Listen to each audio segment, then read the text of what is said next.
Kembali kita bersyukur kepada Allah Subhanahu wa Ta'ala sebagai bentuk pengakuan kita sebagai seorang hamba dan kebutuhan kita terhadap inayahnya Allah Subhanahu wa Ta'ala.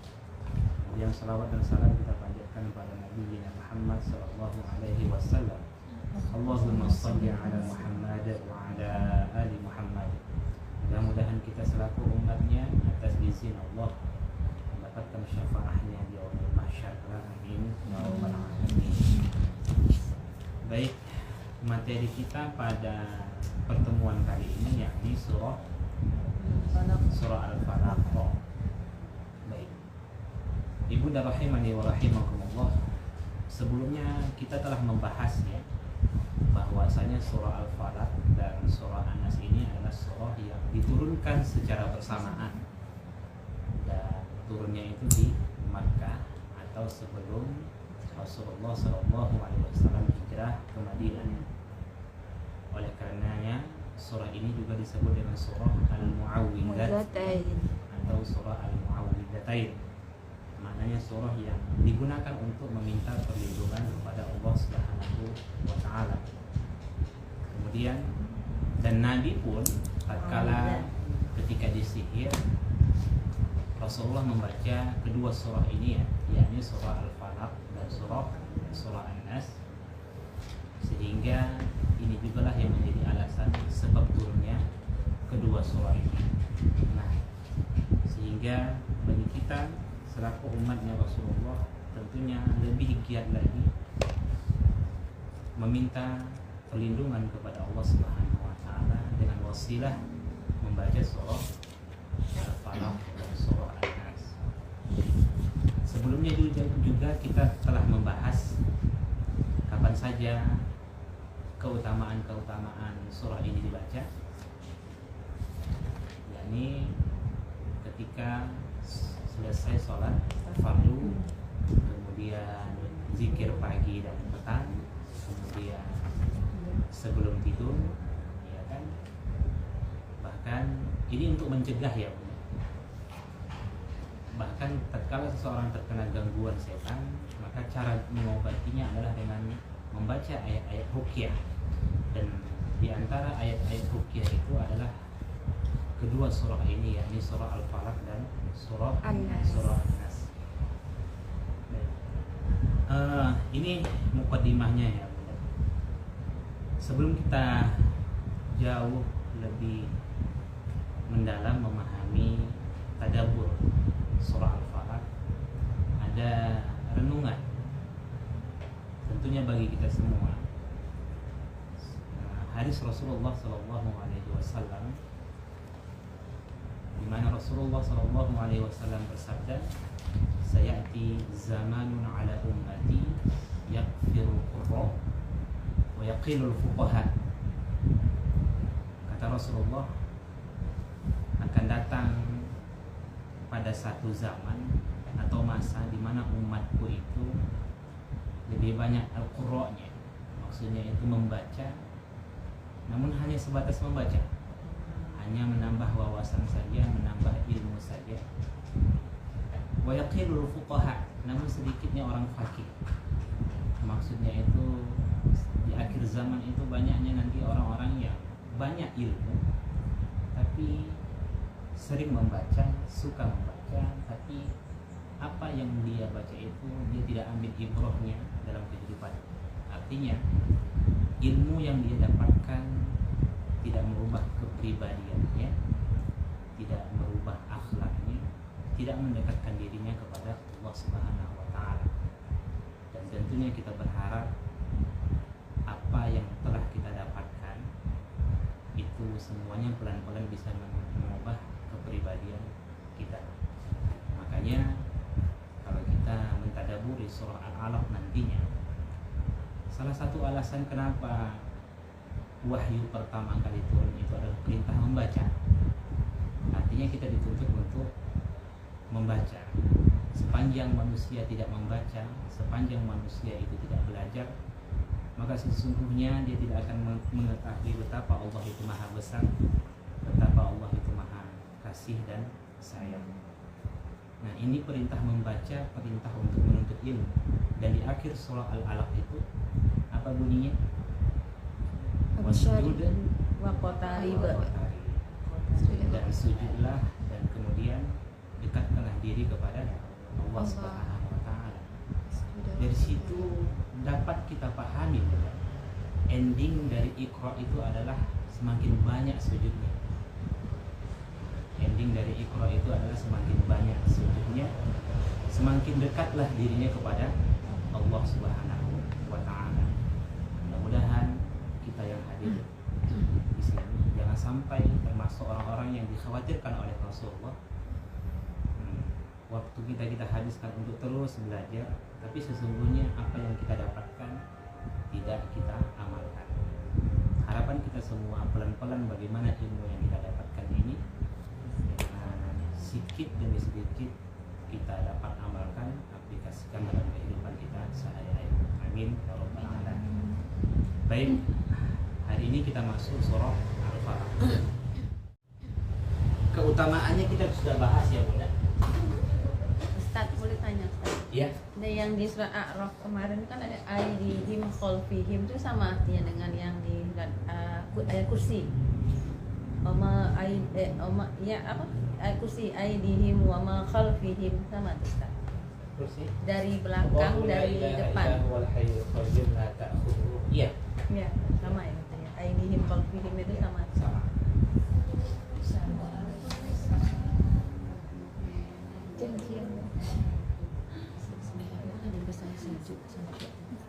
Sekarang kita masuk surah Al-Falaq. Sebelum kita mulai, gantian dulu. Siapa yang mewakili membaca? Kak Pita.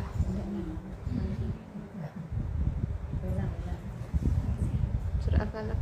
Surah Al-Falaq.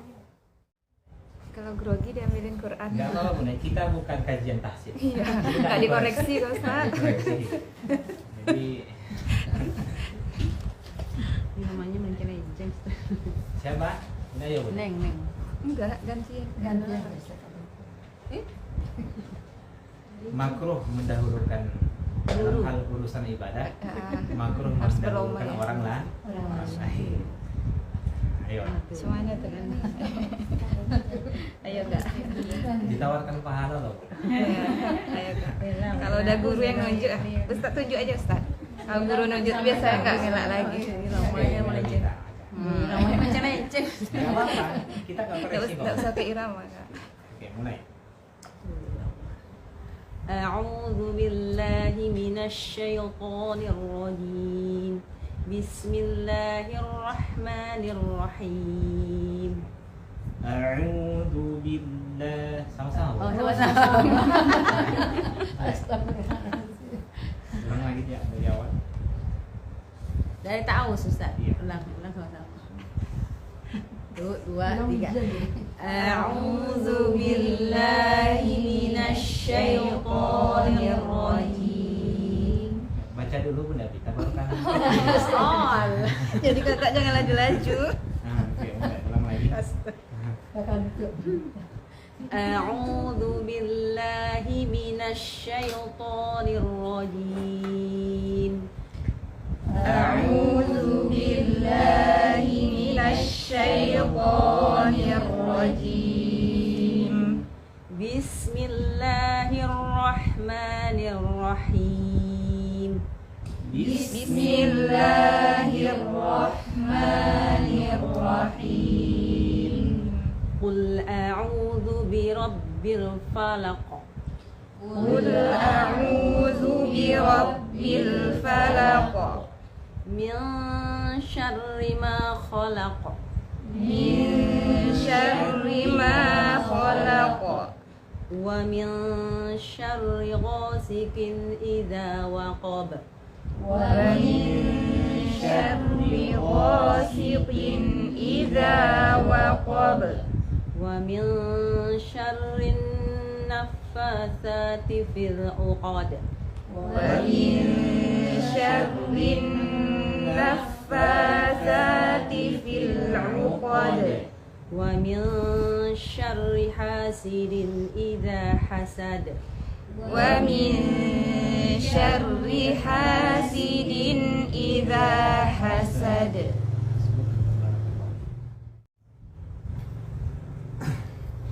Warna hitam atau warna biru? Lebih jelas apa? Warna hitam atau biru? Hitam. tulisannya sebenarnya Tulisannya itu jujur li. Kesem. Qul a'udzu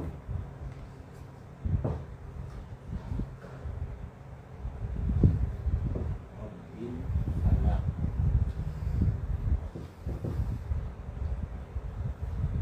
Baik. Sebelumnya sudah kita bahas apa makna qul? Katakan Katakan. beriman pada Rob.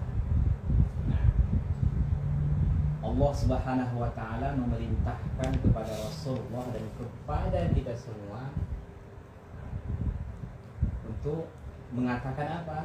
A'udzu, aku berlindung.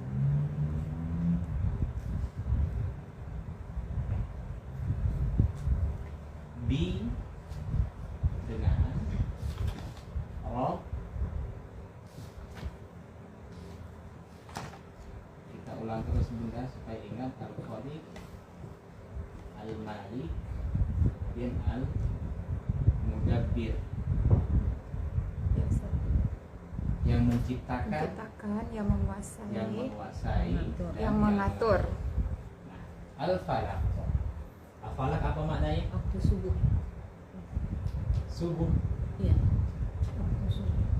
Kalau Coba Bunda buka surah Al-An'am ayat 95.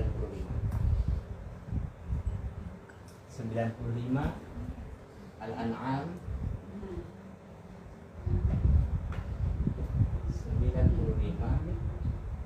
kemudian 96 pada awalnya, kemudian surah Asy-Syu'ara ayat 63.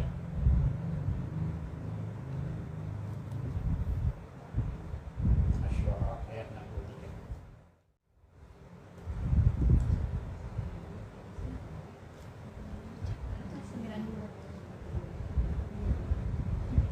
Oh, Asy-Syu'ara.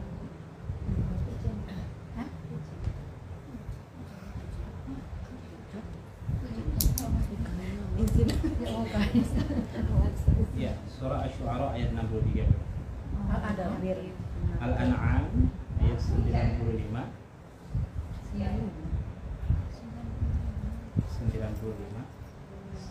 96, kemudian Asy-Syu'ara ayat 63.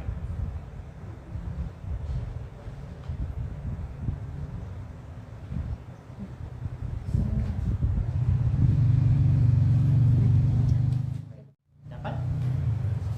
Baiknya Bunda kalau setiap kita kajian tadabbur Qurannya Ustaz. bawa Al-Quran. Ya banyak sih Ustaz. Nah, Jadi lagi.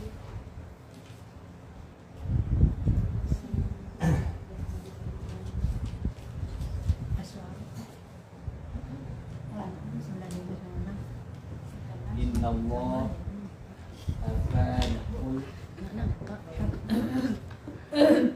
habbi wal nawa. Ya, di awal ayat 96 falikul misbah.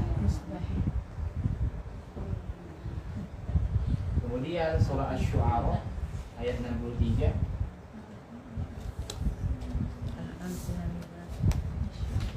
wa auhayna ila Musa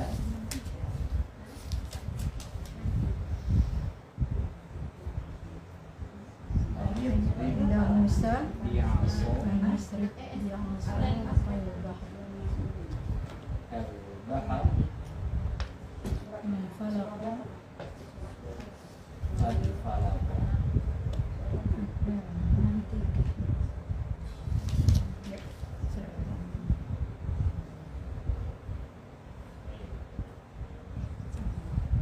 Dapat udah? Nah, coba perhatikan.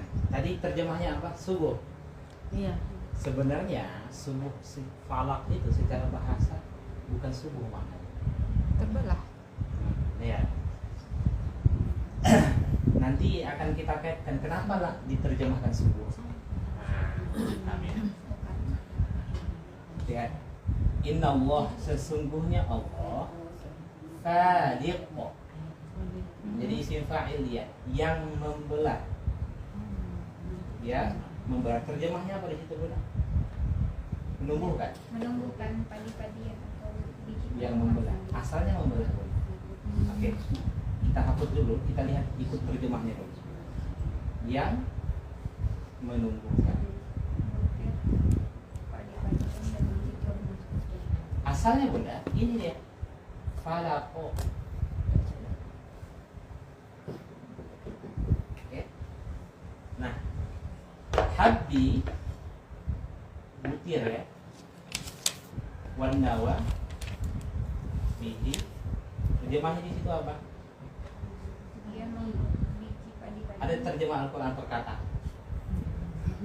Biji. Iya. suara Al-An'am Al-An'am ayat 90.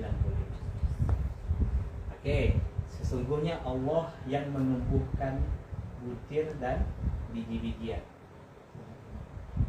Oke, kata faliq di sini diterjemahkan menumbuhkan. Ya kan? Kemudian pada awal ayat 96 Allah menyatakan faliqul isbah. Pagi. Menyingsingkan. Falikul isbah. Menyingsingkan. Iya, falikul isbah. Dia Apa maksud menyingsingkan. menyingsingkan itu? Ngangkat. Sing-singkan dengan bajumu. Memunculkan, kita sederhanakanlah, memunculkan. Al-isbah subuh. Ya kan? Iya, pagi. Subuh atau fajar. Oke. Nah, kalau disebut subuh, berarti harusnya di sini apa? Qul a'udzu birabbis subhi kan? Iya. Allah katakanlah, hai Muhammad, aku berlindung dengan Tuhan yang Ya. menguasai, yang menciptakan, yang menguasai, yang mengatur subuh. Harusnya birabbis subhi. Kemudian pada surah Asy-Syu'ara ayat 63, wa auhayna, dan kami wahyukan ila Musa, Kepada Musa. anidrib Dorba. pukullah Tongkat. bi'asaka, dengan tongkatmu, al-bahar, laut itu fanfalaqo, Terbelah. Hingga terbelah. maka Maka terbelahlah. terbelahlah, maka terbelah.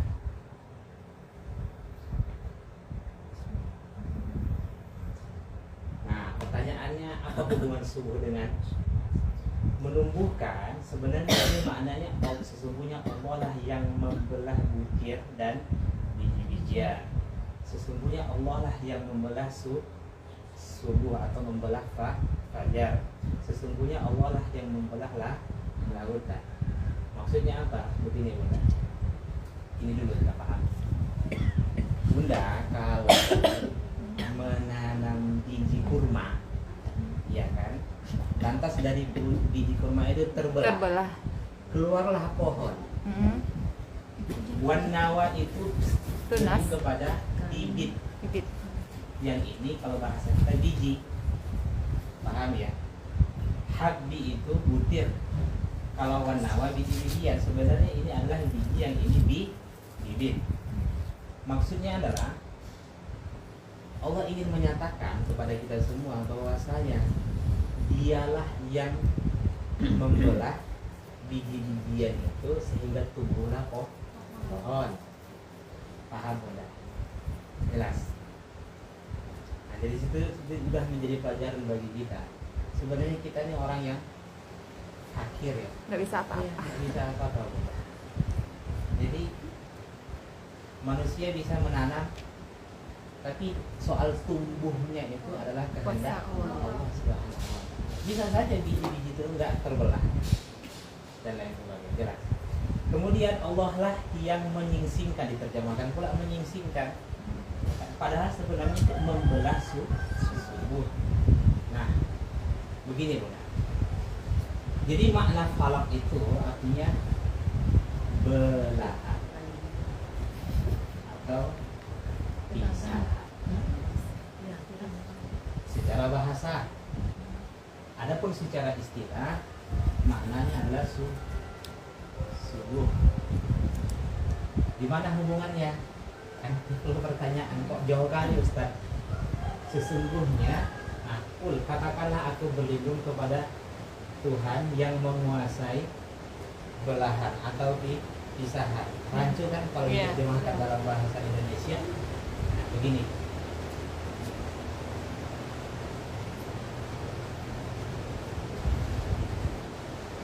Sebelum subuh, Bunda, suasana apa? Sebelum subuh, suasana gelap. Oke? Setelah subuh, setelah terbitnya fajar, suasana Terang. Jadi itu dibelah. Allah ingin menyatakan dialah yang memisahkan antara gelapnya malam dengan terang benderang. Allah lah yang menerbitkan fajar. Ini tidak, intinya maksudnya adalah secara bahasa falak itu adalah belahan atau pisahan. Adapun secara istilah subuh. Secara tradisi di antara gelapnya malam dan terang benderang disebut dengan waktu subuh. Paham ya? Paham Bunda? Di antara gelapnya malam. Lihat Bunda. Sebelum subuh suasana apa? Gelap. Gelap. Setelah terbitnya fajar suasana terang. Nah, di antara gelapnya malam dan terangnya siang secara tradisi disebut dengan waktu subuh. Paham? Jadi Allah ingin menyatakan bahwasanya dialah satu hanya Allah yang dapat membelah atau memisah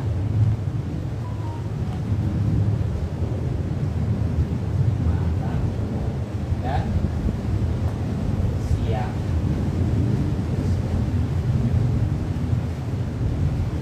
Hanya Allah yang dapat membelah atau memisahkan malam dan siang.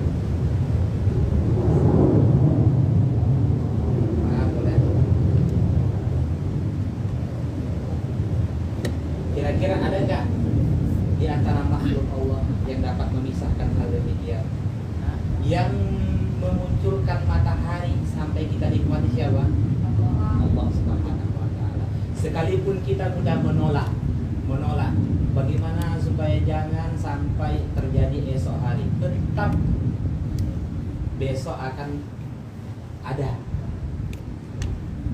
Jadi Allah ingin menyatakan kepada kita semua bahwasanya dialah satu-satunya zat yang dapat memisahkan malam dan siang. Jelas sudah paham? Kemudian yang kedua, apa pengajarannya?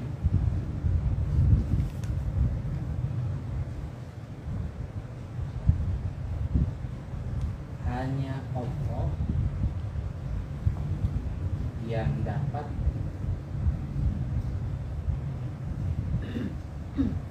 menghilangkan kegelapan pada diri manusia sebagai mana dia membelah malam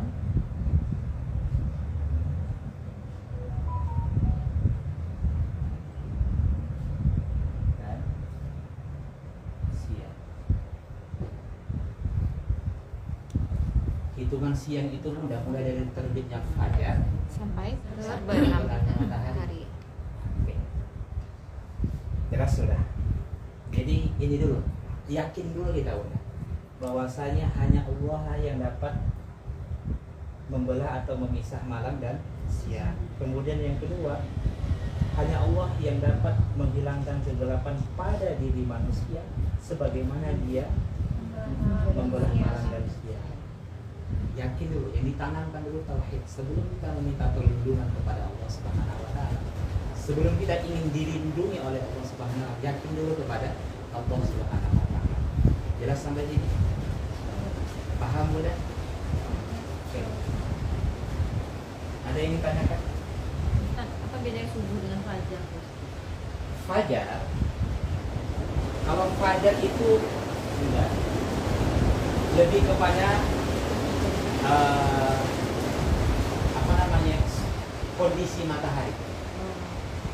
Jadi fajar itu lebih kepada kondisi matahari, artinya belum muncul dengan jelas. Nah, di saat terbitnya itu disebut dengan fajar. Setelah terbit syuruk. Syuruk itu artinya terbit. Paham ya? Syuruk itu artinya terbit. Jadi kalau fajar mau begitu, Iya. mau Lebih pada kondisi matahari, Bu. Lebih kepada kondisi matahari. Nah, di antara malam dan fajar, terbitnya fajar itu disebutlah dengan waktu subuh. Sebelum terbitnya fajar itu. Ya, sebelum terbitnya fajar, ya, di antara gelapnya malam, kemudian setelah terbitnya di antara gelapnya malam, kemudian terbitnya fajar, di antara itu disebut dengan waktu subuh. Jelas? Paham udah? Kalau fajar itu bukan cahaya Iya, lebih kepada ikan matahari, Bunda. ya. Nah, kondisi matahari. Lebih kepada kondisi matahari. Dia di saat terbit, ya kan? Di saat terbit itu maka disebutlah dengan syuruk. Nah, kemudian di saat memuncak panasnya disebutlah dengan duha. Makanya terjadi khilafiyah nanti, Ustaz, apakah dengan sholat syuruk sudah mewakili sholat duha? awal Nah, duha. akan terjadi dengan khilafiyah nanti. Ada yang mengatakan bahwasanya sholat duha, sholat syuruk. Nah, Imam An-Nawawi mengatakan sholat syuruk itu adalah sholat duha di awal waktu. Ya kan? Tapi kalau Imam Al-Ghazali mengatakan dia membedakan antara sholat syuruk dengan sholat duha. Sholat syuruk itu syaratnya mesti berjamaah di masjid. Kemudian dia setelah itu berzikir sampai terbit fajar. Ya kan, setelah itu dia melaksanakan sholat sunnah dua rakaat. Itu yang disebut dengan sholat syuruk, ada syaratnya. Sedangkan sholat duha tidak ada. Jelas? Paham mudah? Oke. Jadi kalau di awal surah An-Nas berlindung kepada Tuhan yang menguasai manusia. Di dalam surah Al-Falaq berlindung kepada Allah Subhanahu wa taala yang menguasai subuh. Sehingga secara istilah maknanya apa? Subuh. Nah, secara istilah, secara bahasa falak itu artinya adalah belahan, perpisahan. Paham? Oke, kita lanjutkan.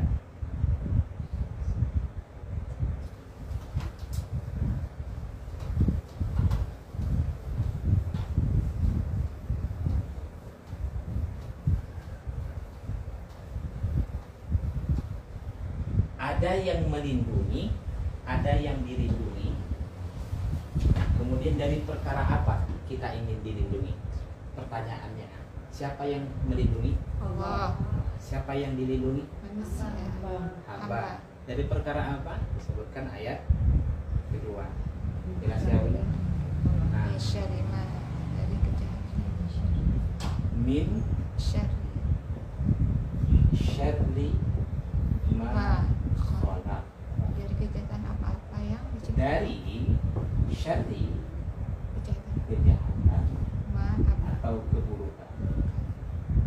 Ma apa-apa bisa apa yang apa yang khalaq diciptakan. Iya Ustaz. telah khalaq itu kan fi'il madhi, Oh telah terjadi. telah Cip. diciptakan. Yang menciptakan apa bahasa Arabnya? Khol. Khalqi.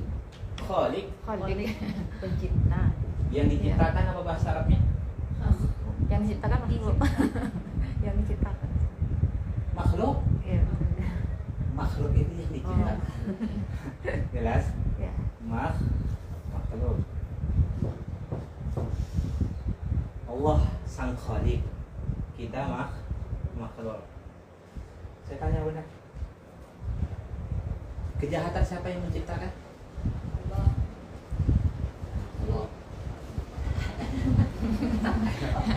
Karena pencipta Allah. Coba dulu dari kiri dulu. Kejahatan siapa yang menciptakan? Kejahatan siapa?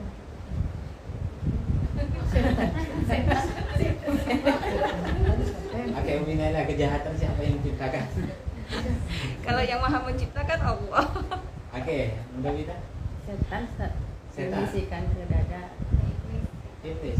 Berarti belum paham dong ayat ini. Dari kejahatan atau keburukan apa yang telah diciptakan? Siapa yang menciptakan? Allah. Belum jelas lagi benar. Udah berapa lama baca ayat ini? Sudah lama. Tapi tidak pakai arti. Saya tanya, kejahatan siapa yang menciptakan? Allah. Berarti kalau Bunda mengumpat, mencuri, menodong, begal, siapa? Bisikan setan.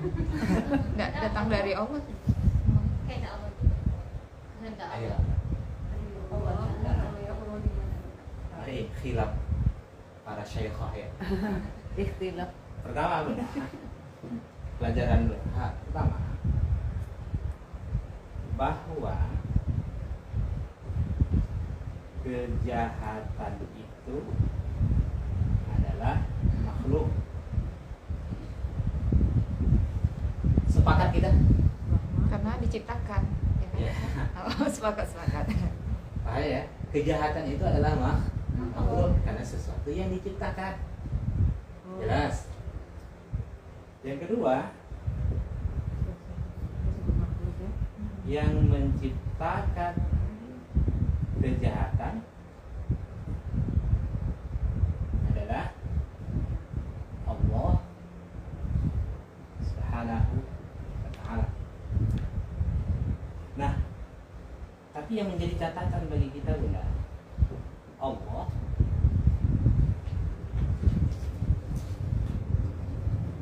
pencipta kejahatan, sedangkan pelaku kejahatan adalah kehendak makhluk.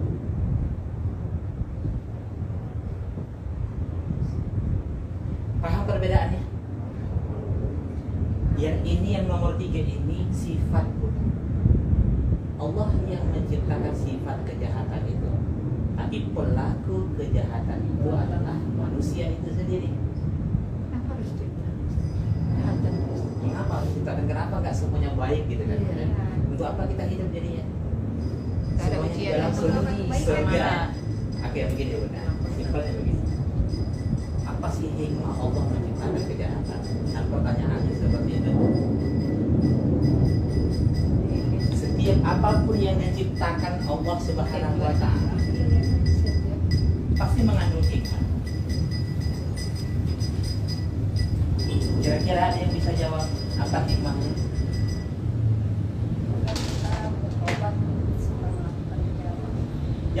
sederhana. Kenapa Allah menciptakan kejahatan? Supaya mengenal mana yang baik.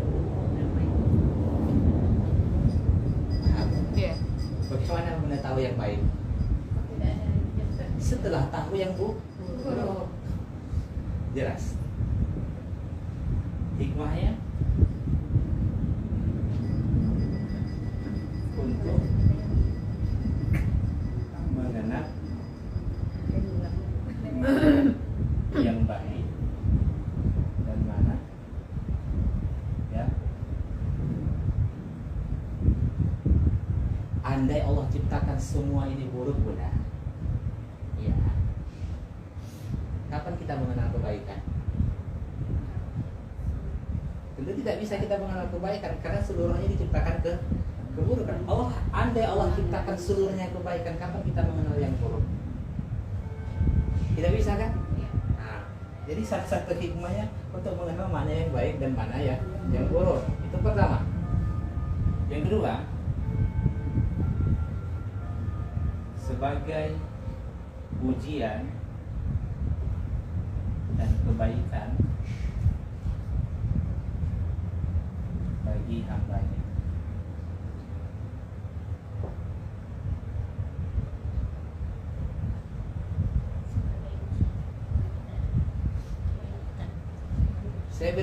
Saya sering memberikan tafsir. Kira-kira kalau ada seorang guru memberikan satu soal, lantas jawabannya satu, berarti seseorang itu masuk surga sebab prestasi atau tidak? Diberikan soal, jawabannya cuma A saja, berarti kita masuk surga bukan karena prestasi.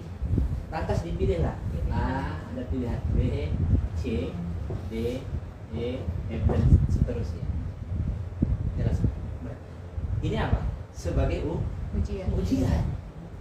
Mana yang baik dan mana yang buruk. Begini, Bunda, saya berikan contoh dalam kehidupan kita sehari-hari.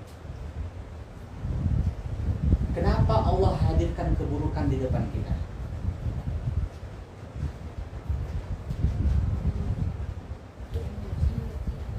Satu, sebagai ujian. Yang kedua, sebagai pelajaran bagi dia. Kenapa Allah hadirkan kebaikan bagi orang yang buruk? Supaya jadi pelajaran bagi mereka. Jadi hidup ini penuh ujian dan kebaikan. Kita hidup ini, sepanjang apapun kita berusaha untuk menjadi baik, pasti akan ada di depan kita, di samping kita, di belakang kita orang-orang yang buruk. Tujuannya apa? Sebagai bahan pelajaran bagi kita. Jangan sampai seperti itu. Yang kedua, agar menjadi pelajaran bagi mereka. Beginilah sikap orang yang baik. Yang ketiga, menjadi lahan dakwah kita. Jadi jangan sampai datang keburukan itu malah dicaci, dicela dan sebagainya. Paham ya, Bu? Itu pelajaran bagi kita. Ya Allah, kalau saya seperti ini bagaimana? Kemudian Allah hadirkan keburukan itu di depan kita supaya menjadi pelajaran bagi dia. Jelas benar. Paham? Kepada bohong. Lagi memahami. Memahami Ustaz cermat. Bahkan dalam hal kejahatan pun Allah menciptakan pasti ada kebaikan bagi manusia. Jelas benar. Jadi sebagai ujian dan kebaikan bagi hamba. Dulu pernah saya berikan tamsil perumpamaan di awal-awal.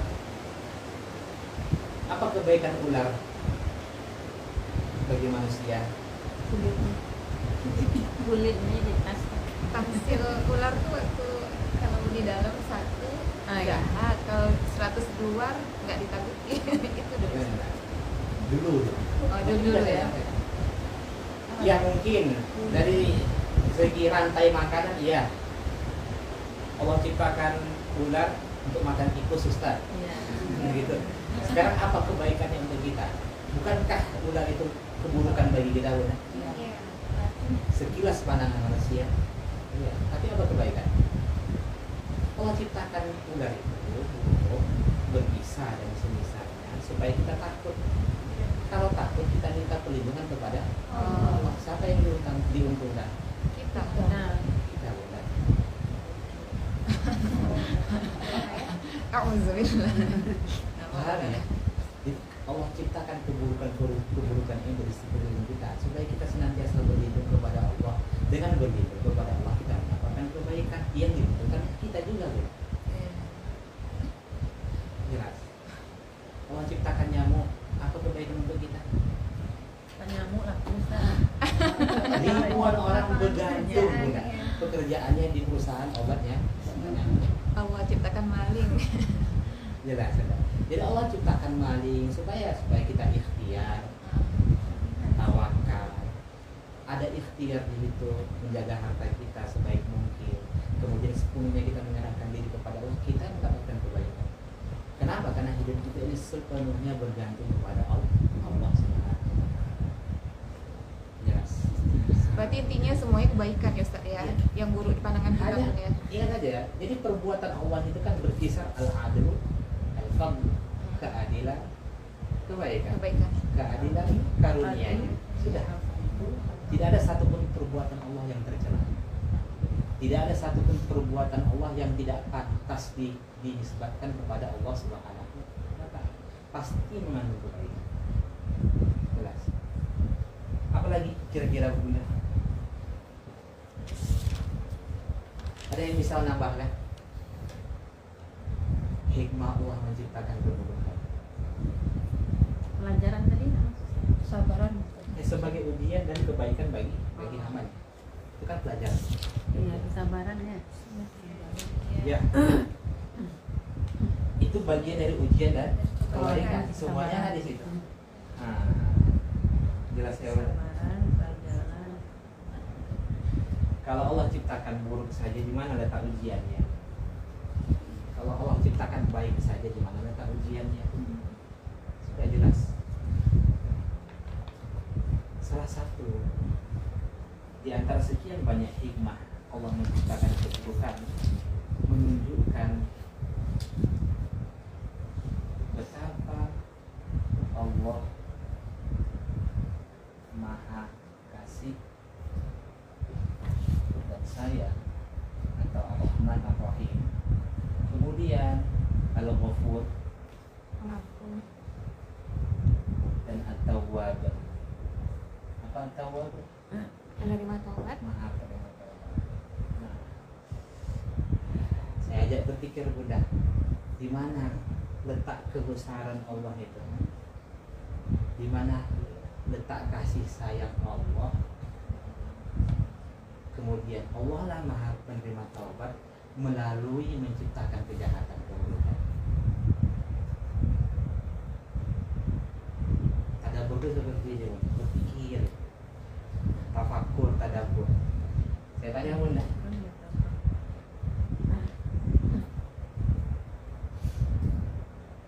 bagaimana agar manusia itu, bagaimana agar Allah sadar betapa Allah itu Ar-Rahman Ar-Rahim, Al-Ghafur dan At-Tawwab, Maha Pengampun. Begini saya berikan tafsir. Bagaimana Allah mengampuni hamba-Nya?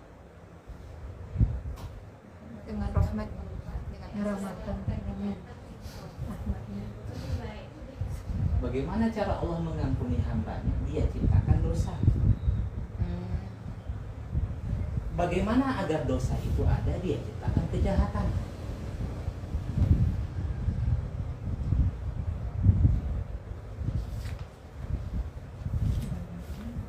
Paham udah? Jadi kullu bani Adam khata'un, ya.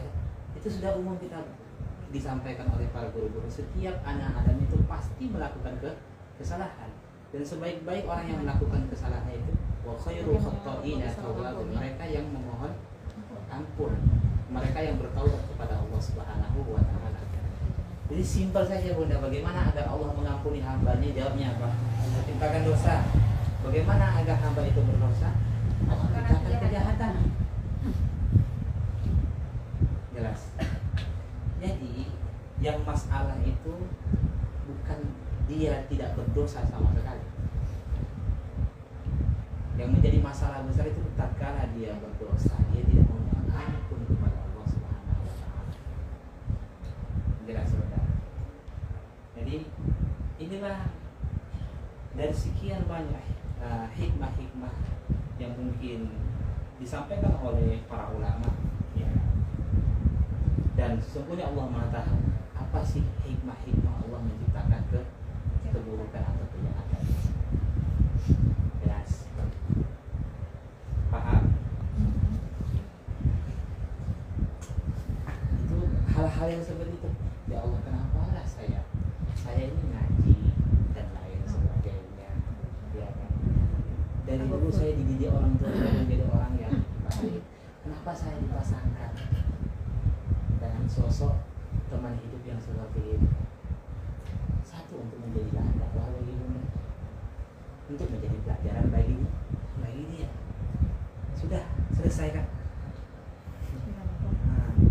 Ya Allah, kenapa anak-anak saya seperti ini? Padahal saya sudah berusaha.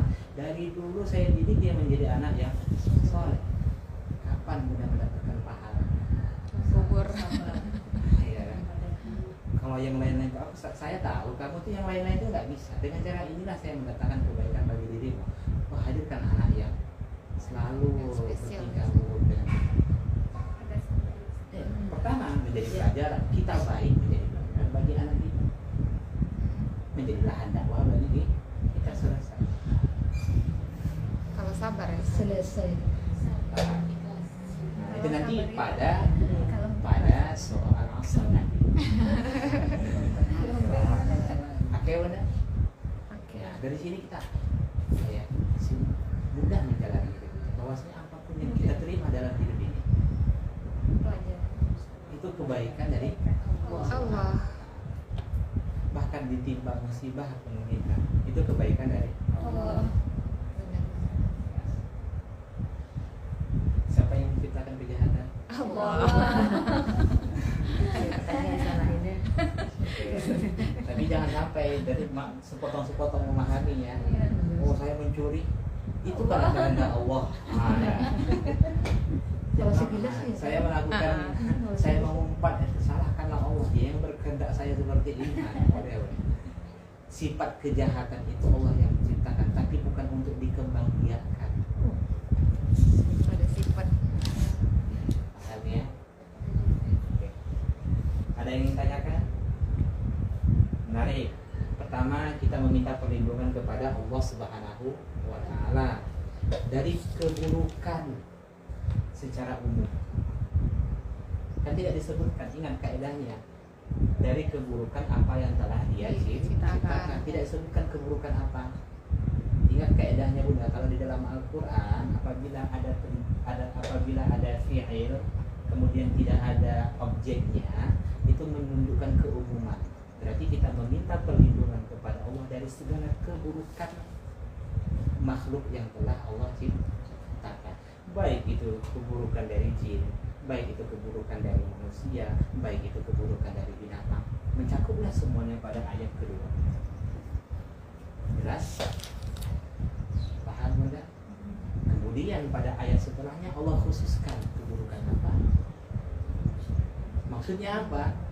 Di antara seluruh keburukan yang telah Allah ciptakan, ada keburukan yang sangat membahayakan manusia, sehingga dikhususkanlah 3 keburukan itu.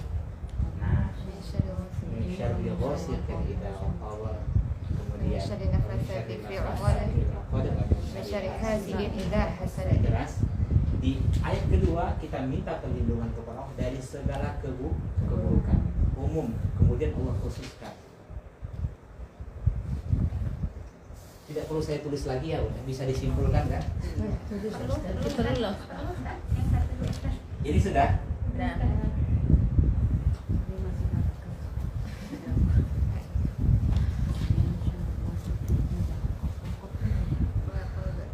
Apabila telah gelap gulita.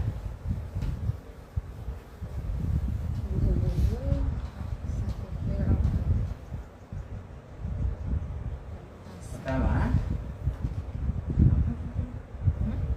meminta. Yang kedua ya Bunda,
perbedaannya. Kenapa?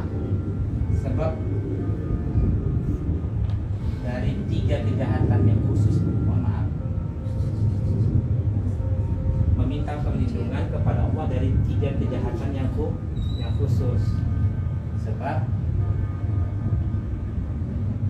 3 kejahatan ini sifatnya tersembunyi dan sangat membahayakan manusia. Oke, terbaca Bunda? Enggak. Sebab Meminta perlindungan kepada Allah dari 3 kejahatan yang khusus. Nah, kenapa? Alasannya ini. Sebab 3 kejahatan ini sifatnya tersembunyi dan sangat membahayakan manusia.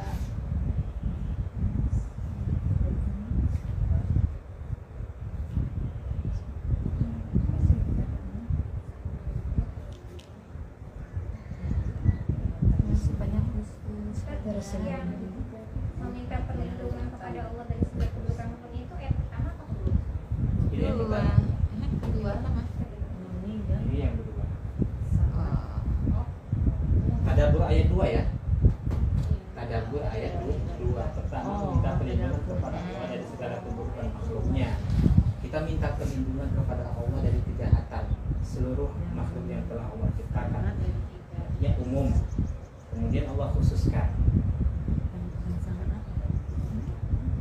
Sifatnya khusus. Dan sangat apa? Mana? Dan sangat Membahayakan Meminta manusia. perlindungan kepada Allah dari 3 kejahatan yang khusus.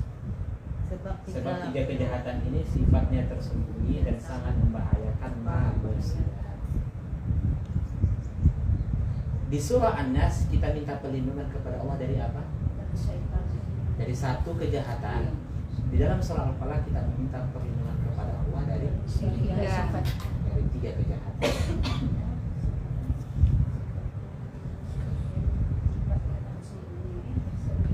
Yang ini sifatnya eksternal. Surah An-Nas internal. Paham perbedaannya? Barang siapa yang dilindungi Allah baik dari eksternal maupun internal, selamatlah.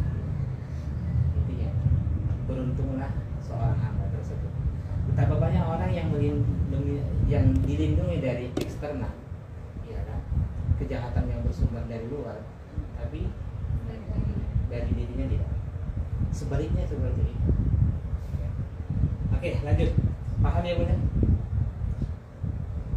Oke, kemudian Allah khususkan pada ayat ketiga. Wa min Syariah. Syariah wasik ini dong. syarri ghasiqin idza waqab.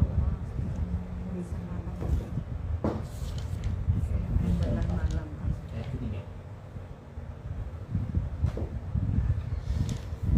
Wow, apa artinya? Nah, kalau sama-sama jawabnya bisa ya? Wow, dan Min dari syari kejahatan.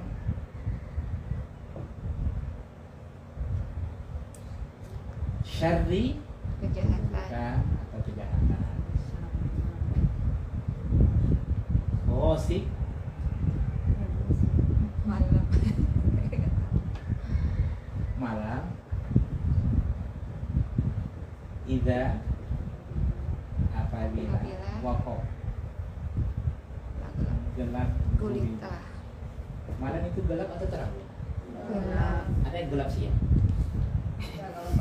Ada matahari. Mendung Ustaz.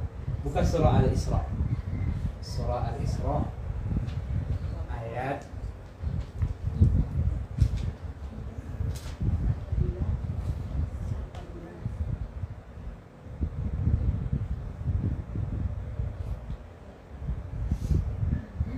Al-Isra ayat 68. Coba buka.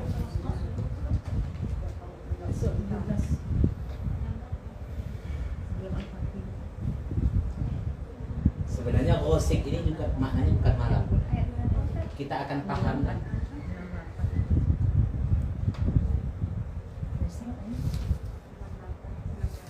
sebenarnya oke, dapat surah Al-Isra. Coba aqimis sholat. 68. Ya. Al-Isra. Dapat. Apa amin? Iya. Apa Apa bunyi? amintum? Apa amin? Ayak sifarikum janibal. Janibal barri.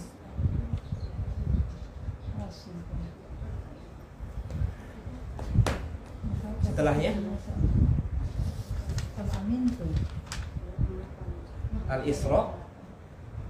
78 yang aqimis sholat. Ah, ya 78. 78. Mohon maaf. Ayat Aqimis 78. sholat. Aqimis sholat. Iduluki syamsi ila Aqimis sholat. ada wasakil. Ibu Mm-mm. Ibu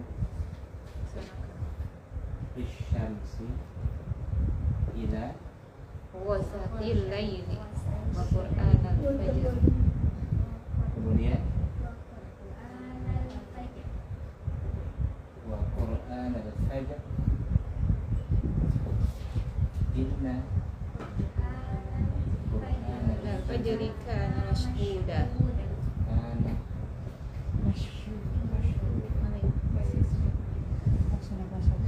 baik.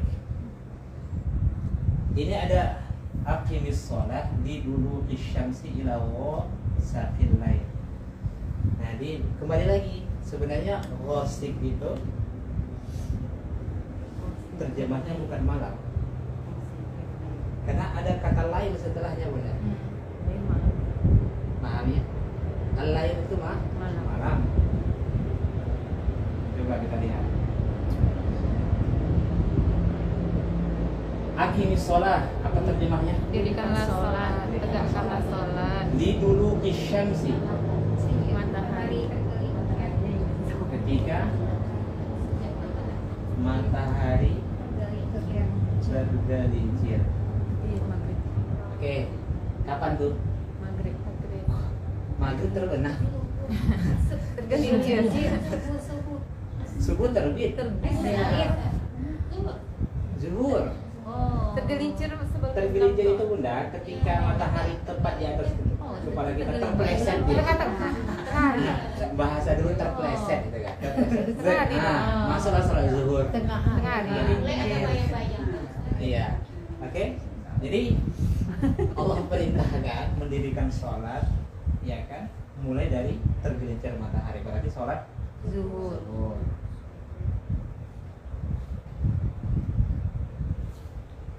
Kemudian ila ghasaqil lail, sampai Gelapnya malam. gelap. Jadi ghasaq itu artinya gelap. gelap. Gelap. Waqa idza dakhala, apabila telah masuk.